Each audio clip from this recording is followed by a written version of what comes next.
Hello people of the internet, my name is Salmon Pie, and with Mcc14 coming back in only a few days, I think it would be a good time to kind of talk about the teams and give my analysis of them. So I'll mostly just be going over the strengths and weaknesses of them, and overall what games I think they'll do well at. Now the first interesting thing to go over is the availability of games. There are only going to be 8 games available, which means that all 8 will definitely be played. And this really changes some things about how the teams will do and how their strengths and weaknesses will play out. And I'll talk more about that as I go through the teams one by one. The first team is the Red Rabbits with Vicstar, Tommy, Tubbo, and Nikki. First off, I think this team will probably do pretty well in the movement games like Hole in the Wall and Ace Race, as Tommy and Tubbo are a very strong duo in those games. But I also think that this team will do pretty well in PvP games, survival games, Sky Battle, and Battle Box. And since all 3 PvP games are being played, that's really good for this team. Now the second team is the Orange Ocelots with Quig, Shovel, Kara, and Eret. I think this team will first off do really well at Build Mart, as Quig, Shovel, and Kara are all quite good at that game, but will also have a really good shot in survival games. If Quig is already very good at survival games, and the other 3 can give good PvP support, so I think if they all stay together and play smart, they have a really good shot at winning survival games and doing well overall. Now the third team is the Yellow Yaks with Sylvie, Dave, SB, and Dan. I think this team will probably do well and to get to the other side, parkour tag, and battle box primarily. While this team doesn't overall seem like a super strong PvP team, I do think that they still have a lot of potential in PvP games, specifically battle box, and can do well in those games. The fourth team is the Lime Llamas with Ren, Fruit, False, and Cub.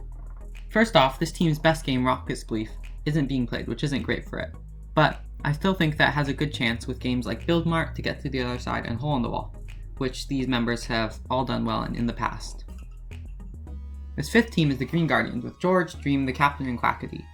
And the games that this team will do well at is probably Battle Box and Parkour Tag, as Dream and the Captain are a really good duo for both of those games.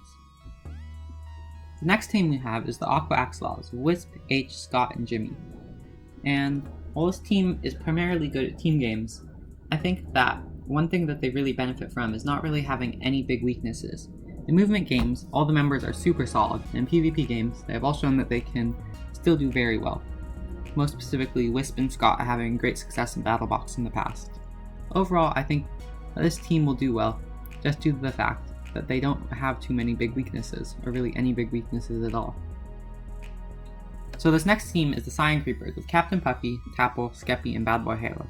It's interesting because Skeppy and Bad are pretty much newcomers to the event. However, I do think that this team will do pretty well at Battle Box and Parkour Tag, as well as to get to the other side, mostly based on how Skeppy and Bad have been doing in training, and how their skills align with the skills of Puffy and Tapple, with all 4 of them being pretty well versed in PvP and movement. So the last blue team to go over is the Blue Bats, and to put it simply, this team's really good at PvP. Their best game is probably Battle Box, but they'll also be really good at Sky Battle and Parkour Tag. And overall, I think this team is really strong and has a really big chance of winning.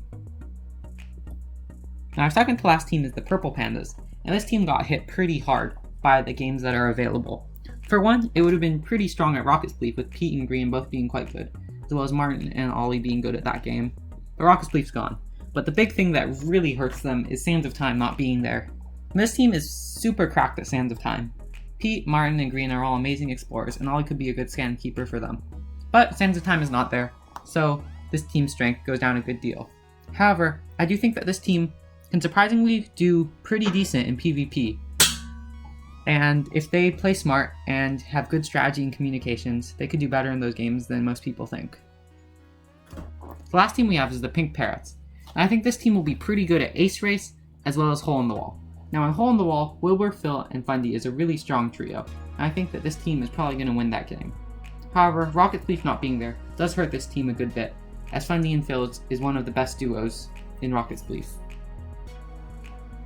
So overall, that is my analysis of the 10 teams from this MCC, and basically just what games I think they'll do well at. So thanks for watching!